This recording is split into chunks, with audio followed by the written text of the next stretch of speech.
new Central West with Vanessa O'Hanlon. Good evening and a special welcome to our new viewers in the New South Wales Central West. We begin with the story of a stark naked man on a violent rampage. He's being investigated over the attempted carjacking of two people in the middle of a busy suburban road. Stark naked and seemingly off his face on drugs. As the country grapples with a growing obesity epidemic, health experts are pushing for a tax on sugary drinks. They argue it's worked in many other countries, but it appears there's no political appetite for it here. It's considered an epidemic, a national crisis. 64% of adults, more than 1 in 4 children, wanted over the killing. An 18-year-old man has been charged over the alleged armed hold-up of a convenience store in Orange. It's alleged he and another person entered the shop on Clinton Street with a knife and fled after being confronted by staff. The man was arrested in a nearby street. Police later located a knife and refused the teenager bail. Ratepayers in Cabonne Shire may have won the battle against forced council mergers, but now there's another threat emerging. A Eugowra group has renewed their push to split off and join neighbouring Forbes Shire. Murray McCloskey reports.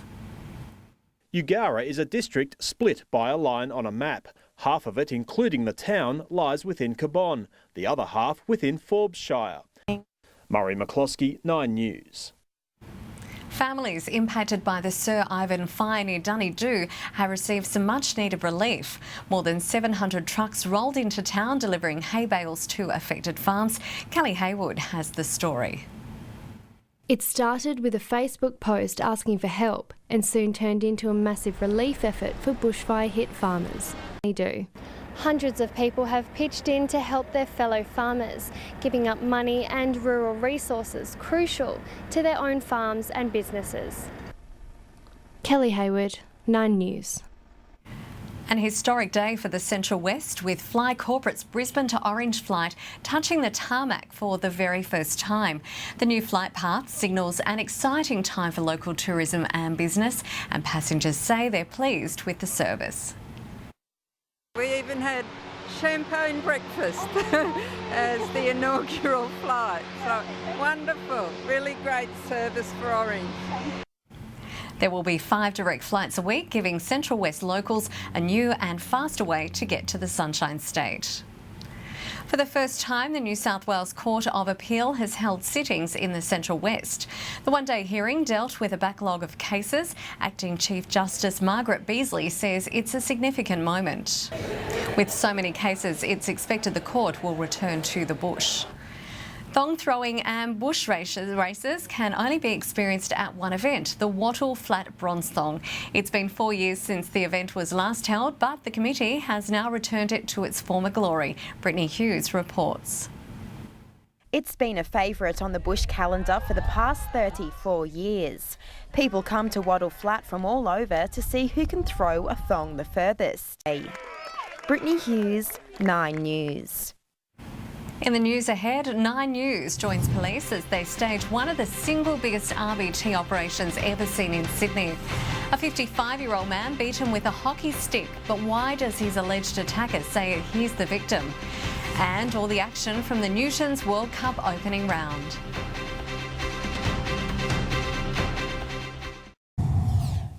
The federal government might use the Clean Energy Corporation to invest in a new generation of coal power stations. Currently, the Greenbank can only fund energy forms such as wind and solar, but in a rule change, it could invest in carbon capture storage plants. They're not totally carbon-free, but use a system to trap a large part of their emissions underground. The idea that Malcolm Turnbull would use the Clean Energy Bank to fund clean coal is like using the Medicare budget to subsidise cigarettes. He spent 3 years behind bars after being wrongly convicted of murdering his girlfriend, and today Gordon Wood launched his bid for millions of dollars in damages. He's taken the state of New South Wales to court, claiming the investigation into Carolyn Byrne's death in 1995 was ridiculous. It's a walk Gordon Wood is used to. You're watching 9 News. Still ahead, the neighbourhood dispute that got out of hand. You won't believe what happened in a quiet corner of suburban Sydney. A turning point in the war on Islamic State as forces prepare to recapture a stronghold. Taking steps towards better health, the simple solution for older Australians.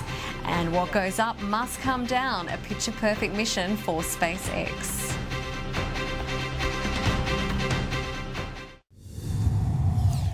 The search to find a new police commissioner in New South Wales is ramping up, with Deputy Commissioner Catherine Byrne confirming she's applied for the top job. In an interview with the Daily Telegraph, Ms Byrne said she shouldn't be punished for mistakes she made 18 years ago over the police bugging scandal, which saw her and former Deputy Commissioner Nick Caldis engage in a very ugly public spat. Current Commissioner Andrew Scipione will retire in April. Mike Lorigan is coming up with sport. And Mike, the NRL injury lists are piling up. It is, and the season hasn't even started yet. Vanessa, coming up, will injured Dogs playmaker Moses Mbai be fit for round 1? And there's no business like snow business. Our Aussies on top of the world.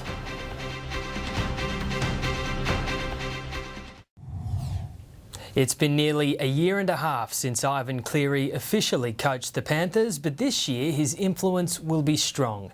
Penrith is banking heavily on his son Nathan, who's revealed he'll be looking to his dad for advice this season.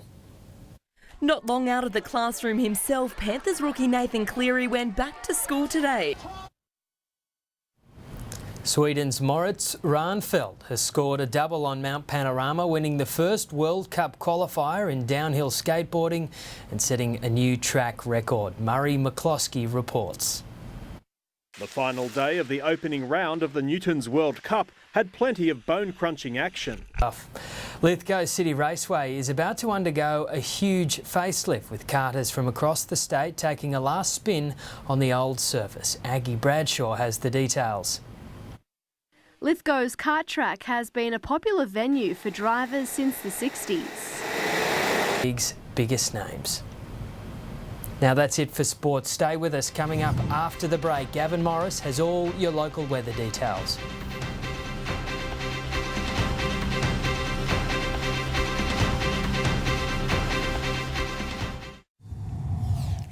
To finance, and the All Ords closed 10 points lower, our dollar up, buying 76.86 US cents. Now with a look at the weather, Gavin Morris. And Gav, this morning felt a lot more like autumn.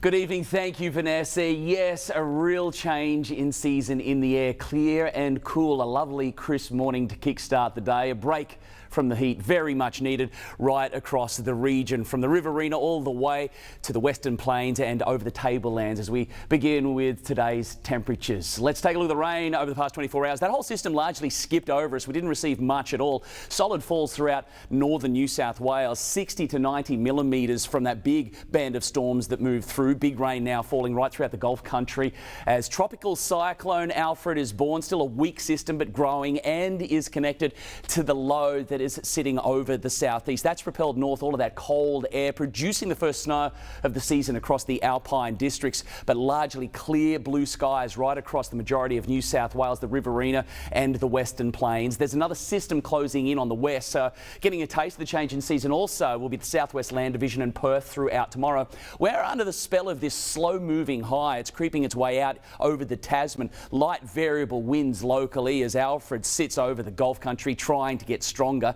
So very cool in the west for Perth. Adelaide, no shortage of heat, plenty of that spilling down from the centre. Lovely conditions throughout the capital. Melbourne had its coldest February day in about 12 years yesterday, giving you a good idea of just how chilly it was. Sydney looking at sunshine, beautiful conditions. Sydney needs a break from the heat as well. Brisbane fairly warm throughout tomorrow. Looking at tomorrow's forecast rain locally, we're not expecting anything. It's going to be another dry day across the entire region. There's our forecast winds and thermoscale. gale. So light variable winds, mostly out of the east-southeast, and you can see a little bit of warmth there throughout the day as temperatures begin to drop as we move into the evening period. So the actual forecast looks like this: single-digit start, a little bit chilly, nice and cool, enjoying the better sleeping conditions, that's for sure. Then warming mostly into the high 20s right across the Riverina and towards the slopes. Temperatures also creeping up. As we take a look further north, right across the Western Plains and the Tablelands, we should see the mercury climb into the low 30s throughout the west and towards the mountain areas. A little bit cooler. Lithgow only expecting tops of about 25 throughout tomorrow. Orange into the high 20s. Sun to rise at approximately 6:40 and down at about 5 to 8 as that moon wanes away. Taking a look at that long range forecast, more cool nights, but it is going to heat back up as we take a look at Wagga's weather over the coming days. No rain in sight at this point for Wagga, but we should see some showers reach the tablelands by the time we get to the weekend. There's another change that's going to push through, so also warming up in the coming days. Across the Western Plains, the heat back into the mid to high 30s for the next couple of days and towards the weekend when that change comes through, producing some limited falls, not expecting much rain at all throughout Dubbo and surrounds. So overall, we've got cooler nights, clear days on the way, plenty of sunshine as the heat rebuilds. Thanks, Gav. That's 9 News. I'm Vanessa O'Hanlon. Good night.